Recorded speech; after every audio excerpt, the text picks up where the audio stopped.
Hello students, मेरा नाम है उमर शान और आप देख रहे हैं मेरा यूट्यूब चैनल। और आज हम बढ़ते हुए टॉपिक पर आ चुके हैं जिसका नाम है Gauss backward interpolation formula of central difference. हम सेंट्रल डिफरेंस पर बात कर रहे थे और हमने पिछले लेक्चर में पढ़ा था कि Gauss forward formula of interpolation of central difference किसे कहते हैं, और हमने टेबल बनाने की वहाँ पर कोशिश की थी और एक सवाल भी सॉल्व करके देखा था। और अगर आप मेरी और प्लेलिस्ट देखना चाहते हैं, फॉर सपोज जैसे कि आप फोरियर ट्रांसफॉर्म देखना चाहते हैं, लेप्लास ट्रांसफॉर्मेशन, न्यूमेरिकल एनालिसिस जो कि मैं अभी पढ़ा रहा हूँ चल रही है, इसके अलावा differential equation, partial differential equation, homogeneous differential equation, काफ़ी सारी मेरी चीज़ें अपलोडेड हैं। वहाँ पे जाके डिस्क्रिप्शन या आई टैब पे आप जाके देख सकते हो, आपको वहाँ पर मिल जाएंगे। अब मैं आप बात करते हैं कि Gauss backward interpolation formula of central difference हमसे क्या कहता है। अच्छा, फॉरवर्ड और बैकवर्ड में सिर्फ फॉर्मूला और अरेंजमेंट का चेंज होगा, बाकी कुछ भी चेंज नहीं है, सिर्फ फॉर्मूला और अरेंजमेंट का चेंज है। उस अरेंजमेंट को निकाल कर भी हम सेंट्रल डिफरेंस फाइंड कर सकते हैं। तो आज यहाँ पर हमने छोटा सा एग्जाम्पल लेके वही बात सीखनी है कि किस तरीके से हम यहाँ पर फाइंड कर सकेंगे। चलिए आइए सीखते हैं। सबसे पहले हम बात करेंगे सॉल्यूशन की।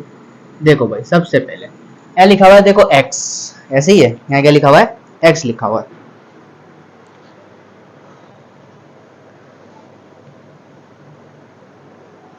ठीक है भाई, यहाँ लिखा हुआ x, तो यहाँ पे आप लिखो x की वैल्यू, टेबल बनाते हैं 0, 4, 8, 12 एंड 16।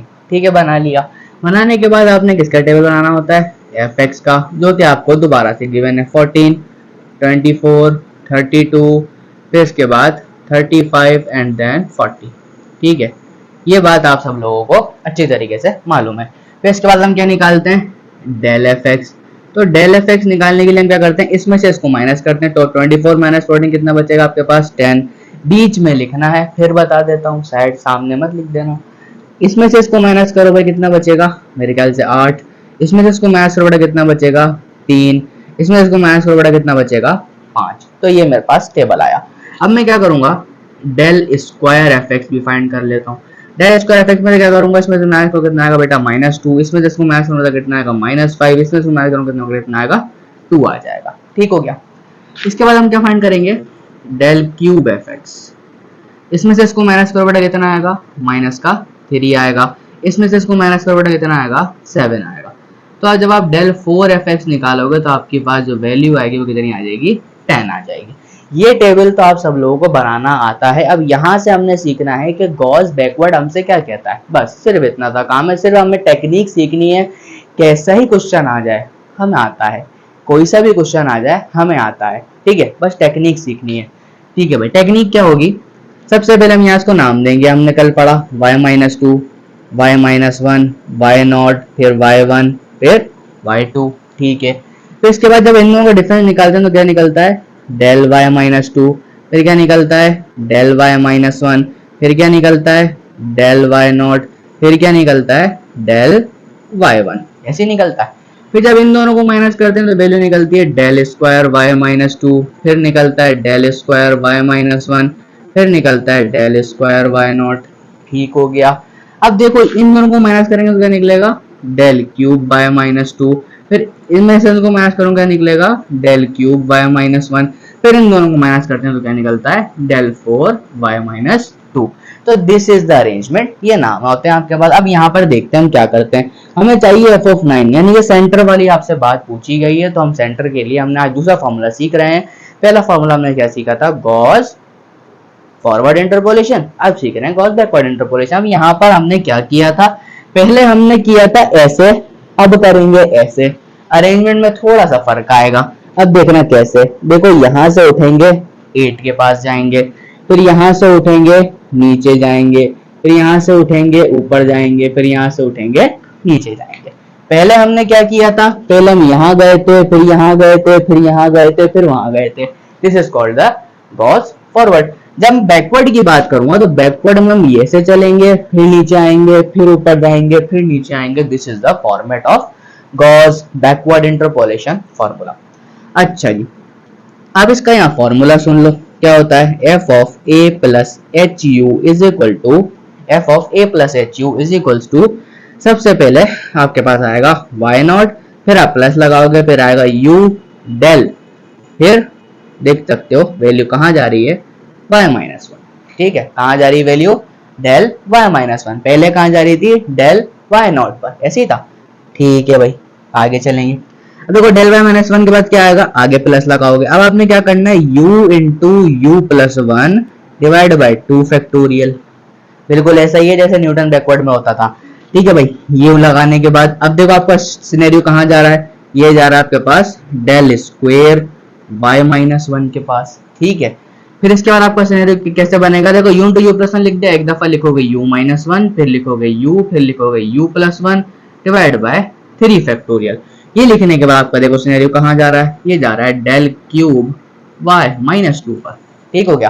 फिर लास्ट वाले आप अरेंजमेंट ऐसे बना सकते हो, प्लस पहले लिखोगे u माइनस वन, फिर लिखोगे u, फिर लिखोगे u प्लस वन, फिर लिखोगे u प्लस टू, नीचे आपके पास आ जाएगा फोर फैक्टोरियल, और लास्ट में आपका सिनेरियो कहाँ चला गया, del four y minus two पर। उम्मीद करता हूँ ये फॉर्मूला आपको यहाँ तक निकालना आ गया होगा। इसको लिखो फटाफट से, फिर आगे बढ़ते हैं। चलो जी सीखते हैं। अब यहाँ पर हमने फॉर्मूला यहाँ पर बना लिया। फॉर्मूला बनाने के बाद आपको समझ में आ गई होगी कि टेबल तो आपने वही बनाना है, सिर्फ अरेंजमेंट का ख्याल रखना है। अरेंजमेंट गॉस बैकवर्ड में ऊपर की तरफ से चलती है, गॉस अगर मैं फॉरवर्ड की बात करता तो ऐसे जाता, फिर ऐसे आता, फिर ऐसे आता, फिर ऐसे आता, इस तरीके से क्या निकालता, गॉस फॉरवर्ड। अब यहाँ गॉस बैकवर्ड की बात करूंगा तो मुझे ऊपर वाली अरेंजमेंट का ख्याल रखना पड़ेगा। अब इस अरेंजमेंट के हिसाब से फॉर्मूला मैंने बना लिया, क्योंकि मुझे ये जो कोफिशिएंट्स है ये तो याद रखने पड़ेंगे। ये चीज मेरा जो अरेंजमेंट होगी वो मुझे बताएगी कि मुझे क्या रखना है। ठीक हो गया। अब यहाँ से क्या निकालेंगे, f of a plus H you निकालते हैं।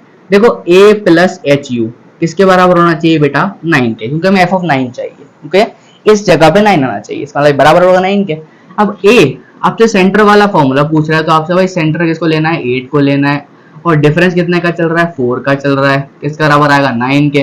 तो यहाँ से आपकी जो u की वैल्यू आएगी इतनी आ जाएगी, 0.25 आ जाएगी। आप चेक कर सकते हो, 8 में आ जाएगा माइनस का 1 बचेगा, 1/4 किसका बराबर होता है, 0.25 के। अब ये उठा के मैं सारा फॉर्मूले में रख देता हूँ, मेरा काम खत्म हो जाएगा। तो भाई क्या करेंगे, यहाँ आएगा f of 9 y not which is the value of 32।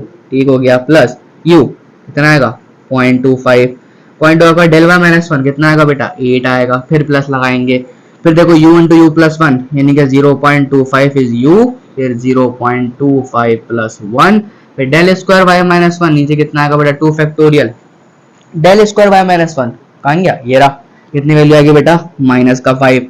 फिर आगे चलेंगे, फिर आपके पास क्या आएगा, u माइनस वन, फिर आपके पास आएगा u, फिर आपके पास आएगा u plus one minus one, नीचे कितना आ जाएगा बेटा, 3 फैक्टोरियल।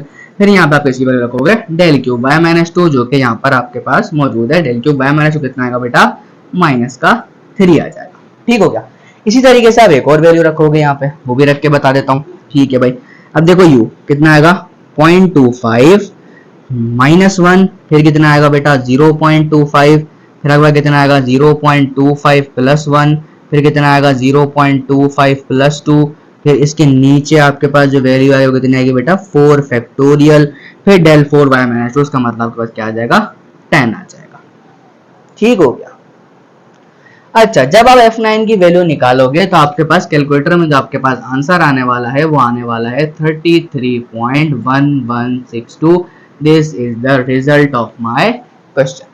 अच्छा, ये बात मैं आपको बता दूं, आपने सिर्फ इंटरपोलेशन के अंदर कैलकुलेटर का इस्तेमाल अच्छे से सीखना है, फॉर्मूला को अच्छी तरीके से बनाना है, और main thing is the table अच्छी तरीके से बनाना आना चाहिए। अगर ये 2-3 चीज़ आपको आती हैं तो आपका कैलकुलेशन ही मैटर करेगी कि आपका आंसर सही आता है या गलत आता है। गलत तो मेरे ख्याल से इसमें हम यहाँ पे कह नहीं सकते, लेकिन अगर ज़्यादा एरर आ जाता है तो हम उसको गलत मानते हैं। ठीक है, तो एरर ज़्यादा कब नहीं आएगा, जब आप इस पूरी वैल्यू को एक साथ कैलकुलेट करोगे। यानी कि ऐसे नहीं करना, ये कैलकुलेट करी, फिर ये निकाल लिया, फिर इसको निकाला, फिर इसको निकाला, फिर इसको निकाला, फिर सबको ऐड कर दिया, ऐसे नहीं करना। लिखते जाओ, बस डायरेक्ट लिखते जाओ, जब तक खत्म नहीं हो जाए कैलकुलेटर के अंदर लिखते जाना है। ये जो आपका आंसर आएगा वो कम सबसे कम एरर वाला आंसर आपका ये होगा। समझ पा रहे हो बात को? तो उम्मीद करता हूँ आपको गॉस बैकवर्ड इंटरपोलेशन फार्मूला यहाँ पर अच्छी तरीके से समझ में आ गया होगा। इसकी एप्लीकेशंस के बारे में हम कुछ आगे बढ़ती हुई वीडियोस के अंदर यहाँ पर बात करेंगे ताकि हमें समझ में आए। It is the basics. यहाँ पर मैं बेसिक आपको समझा रहा हूँ कि बेसिक में क्या क्या यूजेज आएगा, किस किस तरीके से आपने बनाना है। आपके सामने कोई बड़ा भी सवाल आ जाए ना, आपको कोई फिक्र करने की वहाँ पर जरूरत नहीं पड़ने वाली। ठीक है, तो यहाँ अच्छी तरीके समझो, आपको काम हो जाएगा। और उम्मीद करता हूँ आपको अच्छी तरीके समझ में आ गया होगा। तो मिलते हैं आपसे नेक्स्ट लेक्चर में, तब तक के लिए अल्लाह हाफिज़। अगर मेरी वीडियो पसंद आई तो लाइक करो, सब्सक्राइब करो, शेयर करो, ताकि मैं आपके सामने और अच्छा कंटेंट लेके यहाँ पर आ सकूँ। तब तक के लिए अल्लाह हाफिज़, बाय बाय।